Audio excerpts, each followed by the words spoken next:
Welcome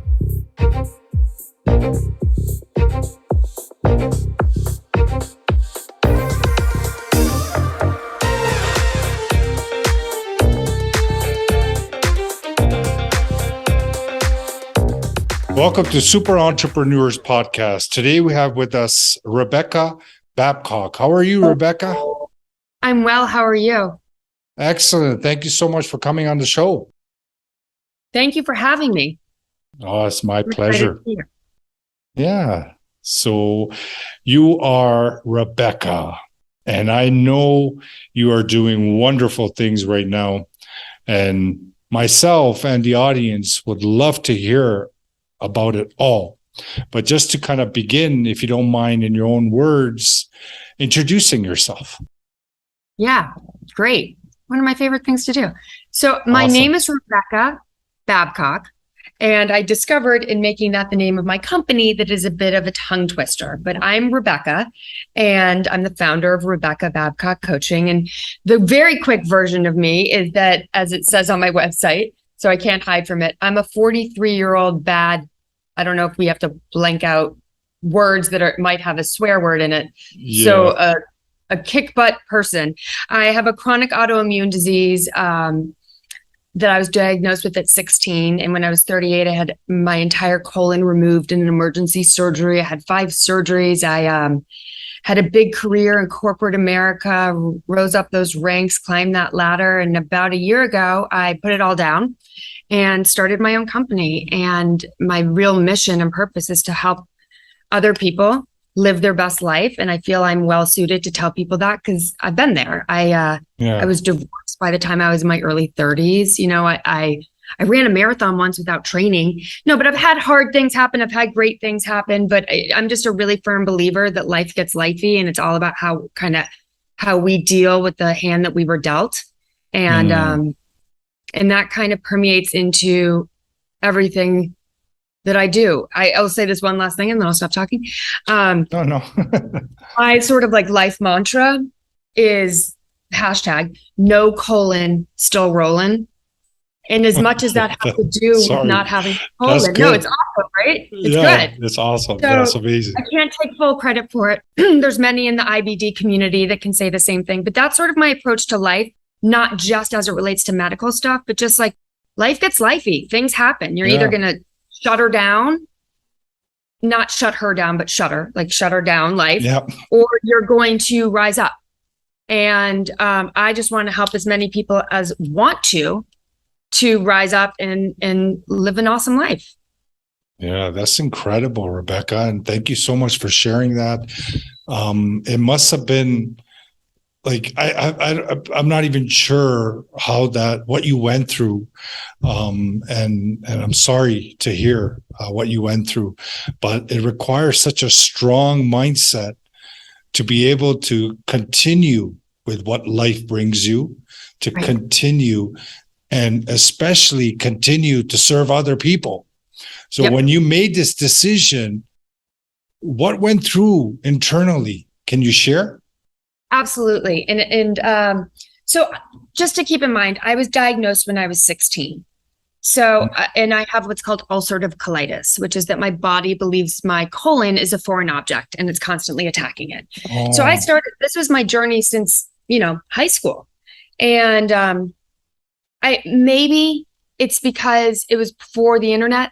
And so all I knew at that point was what my doctor told me. And I wasn't able to like freak myself out and go on WebMD and try to figure it all out. But I just never really, I kind of was like, all right, well, this is the card I've been dealt. I mean, my big expression is everybody has their thing. So that was the thing that I had, but it never dawned on me. I mean, I had to choose a university that had a good medical system. So I'm very fortunate I got to go to Vanderbilt University, which has amazing medical care and doctors and a great, school academically as well. And I just said, like, this is my life. I studied abroad when I was a junior at Vanderbilt. I went to Italy. I had just had my mom send me medications there. I just kept doing life on life's terms and just kind of showing up. And so when it got to the point where I had an emergency surgery because I refused. The doctors kept saying to me, like, you're losing this battle with your colon. Like, you need to stop. Like, I was on every medication known to man. I was taking chemo. I was doing infusions in the hospital. And I was like, You no, just didn't want to good. do the surgery. I felt that I didn't have cancer and that there was no reason for me to lose a major organ. And then life decided that wasn't going to work out that way. And so I was at work on a Tuesday. At that point, I was working at eBay. I was at work on Tuesday, and on Wednesday, I was in the hospital. I went into kidney failure. So anyways, they removed my entire colon. And they actually, unfortunately, did the surgery incorrectly. So 3 weeks later, I had to have it redone. And then that was it. Then there were a total of 5 surgeries over 2.5 years to totally rebuild my digestive tract without a colon. And without an ostomy bag, which has been amazing. So I have something that's called a J pouch. Wow, that's great. No. Yeah. I mean, it's been a hell of a journey. In the middle of all that, I was, as I mentioned, I'm a single woman. I had a chronic autoimmune disease. So I was having a surgery, going back to work, surgery, going back to work, like going back and forth like that. Back and forth. And when I got to the end of all my surgeries, I was a consultant at the time. For the first 15 years of my career, I was at Condé Nast and magazines. So I worked at Vogue and GQ and Glamour and all those places. And then when I was 35, I made a major career shift and I went over to eBay as a consultant. So when my surgeries ended, my consultancy time, I'd been there for about 4 years. It was over anyways. And so I'm looking at my life and I'm like, what now? I'm alive, but what do I want to do? And I actually went out looking for somebody that could help me better align my passions and what I felt like were my special traits with a career. I needed to make money, and I couldn't find anybody. So I found a lot of people that would help with like a LinkedIn profile and, interview skills, and then life coaches, but I couldn't find somebody who was bringing it all together into one. So I switched careers again, and I went into ad tech, and I was in sales at that point. And I just felt like I'm supposed to be doing more than this, or this isn't exactly my call. And so in COVID, I went back to school and I got certified as a coach. And then I began doing what I do now, which is actually full circle. My undergrad degree is in human and organizational development. Like, it all makes sense now looking back on it. But basically there was no one moment. I find that life works in sort of incremental ways. Like, if you take it step by step, more answers just sort of reveal themselves. If you're sort of in the moment and you're being as present as you can and as mindful as you can. And then you kind of look back and go, how the heck did I do that? But it's not all one huge thing at once. It's a combination of small daily feats, I would say. And do you work with, is it individuals or is it corporate as well? I do work with individuals, not corporate as of right now. And I'll tell you why. So I always have my opinion changed, is that I think when we pay attention. And I think that people come to me because they want to change in their life, not because their job says, and once you get to a certain level of seniority, we provide you with a coach. It's a big difference. And I really want to work with people that want for themselves to live an amazing, awesome life. Not because their boss told them they need some leadership skills. But again, I could be, look, if there's a corporation out there that just wants to help their employees be awesome people, I'm all in. And what does your ideal client look like? Now, I wish I could answer that in a really succinct way because it would really help me from a business point of view. But what I discover is sort of a generalized theme is it's people that are feeling stuck. They just feel kind of meh. It's not horrible. They're not bankrupt. It's not awful.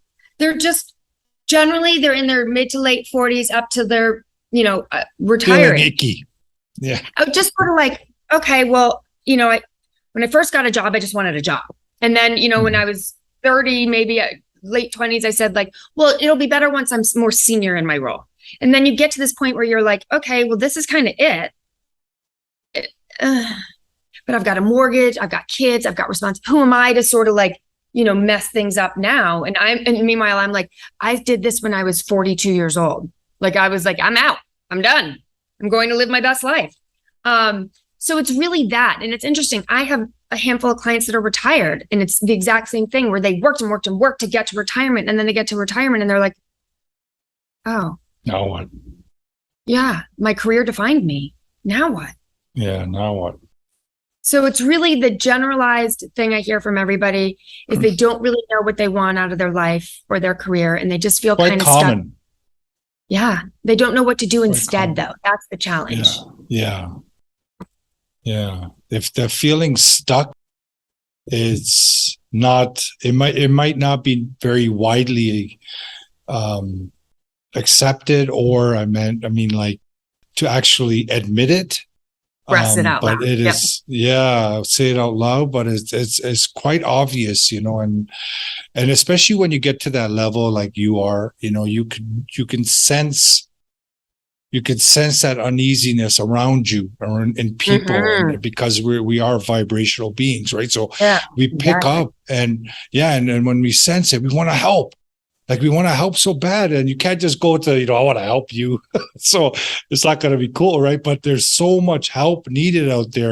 And that's why I love doing these kind of interviews with people like yourself, because what you're doing is making a huge impact on society and overall consciousness of the world, right?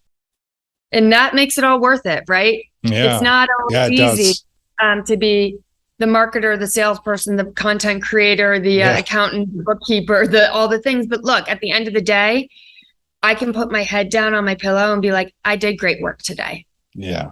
Did the best I could with what I had. And I feel really good about that. And I just think everybody should be able to have that feeling. And it doesn't mean everyone should quit their corporate job and go be a coach. It's just, this was my calling. It was always my calling. Yeah. Mm-hmm. Mm-hmm. Yeah, you sense that purpose, once you, especially with what you've been through and the trauma, it awakens something, right? And that's why you notice these many people in entrepreneurship, they hit ground bottom, and all of a sudden something hits them, and then they skyrocket.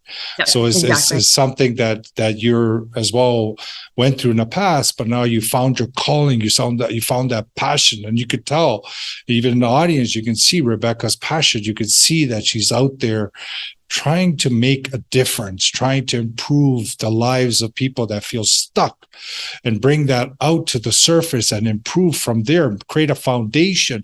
You can't put a price tag on that, something like that. Like, to me, it's such a high value service. What you do is because without a right foundation, this life can be quite difficult. I mean, do you want to come work for me and do sales? Because you nailed it. That's exactly how I feel. And it's absolutely, my camera. It's important work, and it's not for everybody, but for those that want it, I want them to know I'm out here, and I'd love to help. And I'd love for everybody to feel passionate and purposeful in their life. It's funny, Rebecca, you mentioned that to be your sales guy, but I honestly, I'm saying it from my heart, because I've been through a lot through my life, like most people, right? And once you see both sides, like you mentioned earlier in the beginning, once you've seen the trauma side, and once you see the awakened side, or the clarity side, if you may say, there's no way you can hold that in. Like, you just can't keep it. You need to spread it. You need to share it. You need to tell people. You need to, without have any thought to what you're getting in return. It's obviously stages, but you get to that point where you're just doing, just taking action with your heart out there, trying to see if you can make an impact even on one life. You know what I mean? So that's why I appreciate what you do, is because it means a lot to me. Well, thank you. And, I think that's kind of why I finally had the courage to step away from doing this on the side, or I was doing a lot with chronic illness warriors, and I'm actually 8 years sober. So that's another big thing that I went through. I was doing this a lot with my 12-step program and helping other women to find sobriety and live this great life. So that finally I was like, it's pretty clear I'm spending all my free time helping other people and trying to be of service to them through what I've been through. Not just like, I'm better than you, let me help you, but like, I've been through some hard stuff. Can I help you? There's that expression of, I don't know if you've ever heard that parable where it's like a man falls into a hole. Have you ever heard this one? A man falls into a hole and he's stuck and he's yelling for help. And a clergy person, someone of a religious faith walks by and he says, for me, it'd be like, oh, there's a priest. Hey, can you help me? And the priest says, I'll pray for you. And keeps going. And then a doctor comes by and the doctor's like, I can't help you if I get in the hole, sorry, and throws a medicine down there. And then a friend comes by and the friend jumps in the hole with him. And he's like, what are you doing? You're crazy. Now we're both stuck. And he said, no, I've been in this hole before and I'm going to show you the way out.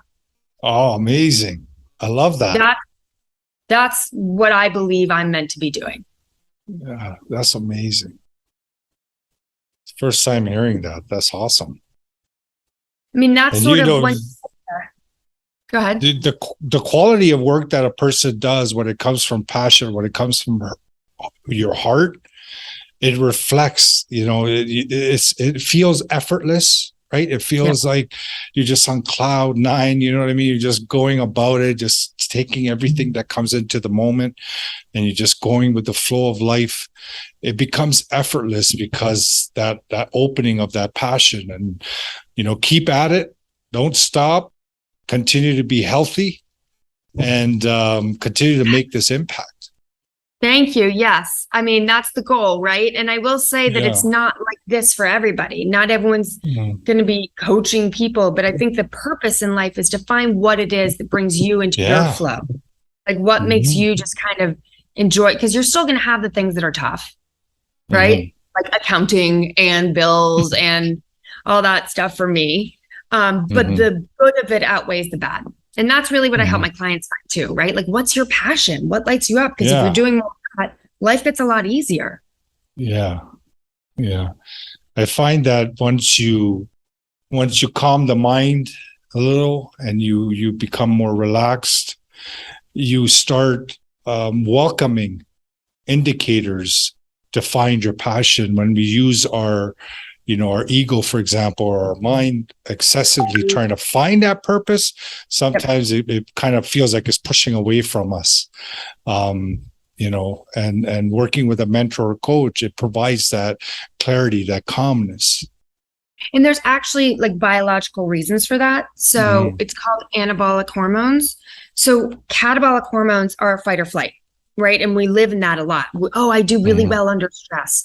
But actually, when your body is breaking down tissues and cells like that, it can't see possibilities. It's like you're running from the saber-toothed tiger.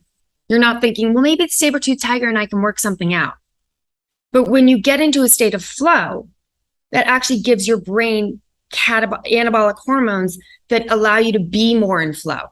So it's not a coincidence when you're doing something that feels right. You forget to eat lunch or hours go by. That's actually your brain giving you the hormones to keep you going, doing what you're doing. So the goal is to get your brain more in that place so that you can see possibilities and opportunities instead of just running from the saber-toothed tiger. That's excellent. And we always like to ask our guests what their innermost superpower is that got them to this point. Resiliency.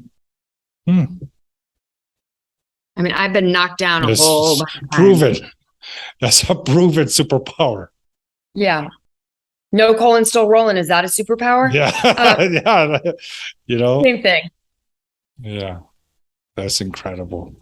And, are there any kind of final words or anything you want to share with the audience before we go? Yeah, I just want to say that if this sounds like it resonates with you, let's chat. I offer like free 10, 15-minute calls, see if I can help. And if I can't, I'll tell you. But if I can, let's just at least explore the idea, because you don't actually have to live like this. You don't. Yes, you don't. You don't at all. I second that, what Rebecca is saying.